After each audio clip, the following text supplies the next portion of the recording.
O antigo Estatuto da Advocacia, reeditado com modificações agora, proibia ao advogado manifestação sobre causa entregue a outro colega, circunstância até justificável, pois a interferência poderia prejudicar o exercício da defesa, cuidando-se de processo em que se julga no júri acusação por todos conhecida em São Paulo como o caso Nardoni.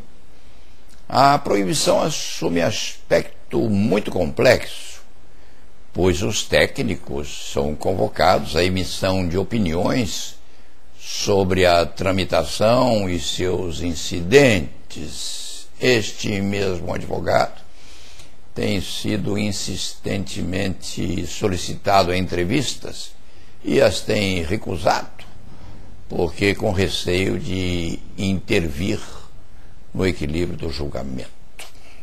Não há no Brasil, aliás, criminalista que não tenha vontade de examinar as particularidades do combate que no júri paulista, nos últimos dias, dá oportunidade ao redimensionamento da grandeza do julgamento popular.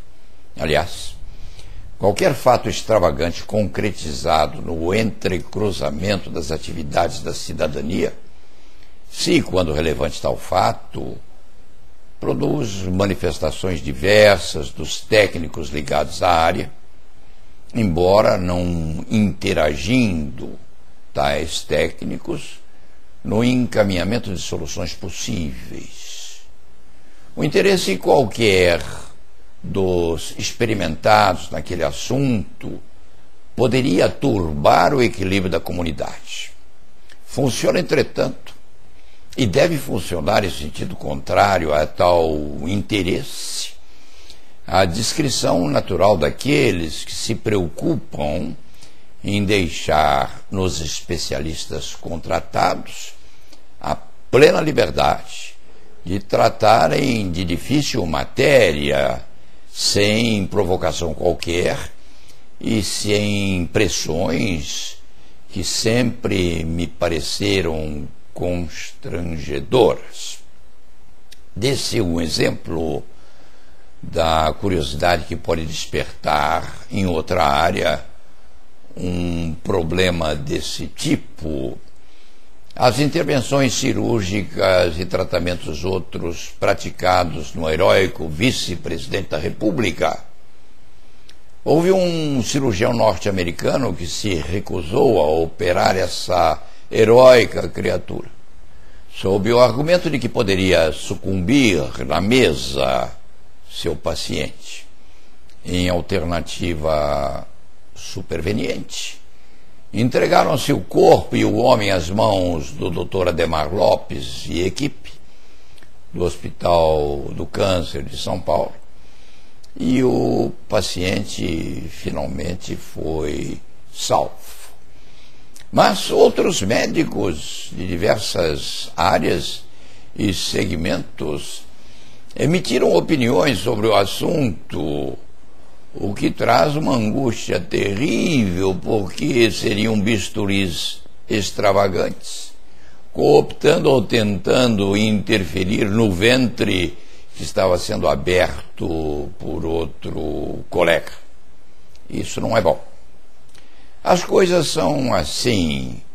Um mínimo de prudência recomenda aos doutos considerações apenas periféricas, sem intromissão no mérito da pendenga. Dir-se-ia que o júri Nardoni, consubstanciado nos 7 jurados, encerrado hermeticamente dentro das paredes do tribunal, não sofre influências externas. Quem o disser não estará de acordo com a verdade. Eu mesmo me lembro de um julgamento de que participei há 40 anos, em que a praça circundante do tribunal estava ocupada por cerca de 5.000 pessoas. Se houvesse uma parte mais histriônico dentro do tribunal, e houve, provocava-se lá fora na multidão um eco muito esquisito, porque o povo acompanhava os debates por sistema de som externo. Havia muita vaia e gritos díspares ecoando dentro da sala de julgamento, evidentemente. O júri, mesmo que não o queira, se deixa influenciar por pressão popular. Esta funciona seguidamente à maneira do populacho baboso que acompanhava nas ruas de Paris aquela carroça ferrugenta que levava os nobres à presença de Madame Guilhotina. Ali, até as mães levavam as crianças para a proximidade do cadafalso, a verem-se as cabeças enquanto, separadas do corpo, movimentavam a boca, a língua ou os olhos, sabendo-se que velhos professores de medicina legal, corretamente ou não, afirmavam que aquilo era bem possível. Discutia-se à época, lembro-me bem dos estudos que fazia, se o seccionamento da medula em porções mínimas de segundo impediria que o pensamento fluísse durante algum tempo. Hoje em dia, guardadas as óbvias proporções, não é diferente. Sempre me horrorizou a avidez do populacho pelos dramas e tragédias concretizados nas ruas, nas estradas, nas vizinhanças ou nos tribunais, com os chamados acidentes violentos, tudo demonstrando que o sadomasoquismo, estudado por Freud e outros, faz parte integrante da personalidade do ser humano. Dentro do contexto, o cidadão porta cartazes e assula o vizinho para o acirramento do ódio contra aquele que é posto no patíbulo. Às vezes debulha a raiva contra o réu, por não poder vertê-la contra o inimigo que pulula nas próprias entranhas, no seu inconsciente. O júri é assim. Perde-se ou se é vencedor, sem que se saiba exatamente qual particularidade impulsionou o jurado a uma ou outra opção. Não se dirá que o Tribunal do Júri é um pedaço deformado da justiça penal, mas simplesmente que é falível, como todo o resto daquilo que advém da justiça togada. É difícil ao próprio magistrado decidir contra a vontade do povo, ou da turba, ou do poder em si, é lembrar dos tempos da ditadura já vencida.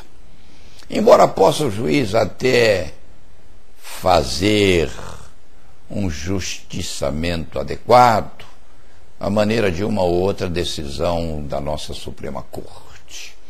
Afirma-se que a voz do povo é a voz de Deus. Mas se assim fosse, a Alemanha nazista teria toda a justificativa enquanto praticava ou concretizava o Holocausto. Não é assim, não. Os julgamentos do júri estão sujeitos às intermitências do momento e às circunstâncias geradas, inclusive, pela comoção social. Mas não se pode dizer. Lamente-se a morbidez factual dos coadjuvantes. E coadjuvantes são aqueles que não despregam a presença física das cercanias do tribunal. Lamenta-se tudo isso. Embora entendendo que a natureza humana é assim, entre a comédia e a tragédia, o drama sempre atrai muito mais a atenção do espectador. Basta, no fim do caminho, desejar boa sorte aos defensores. Estes precisam, no mínimo, de muita coragem e determinação para o enfrentamento da dificílima tarefa de se equilibrar no plenário a coação advinda do mundo exterior. Boa sorte e ponto final.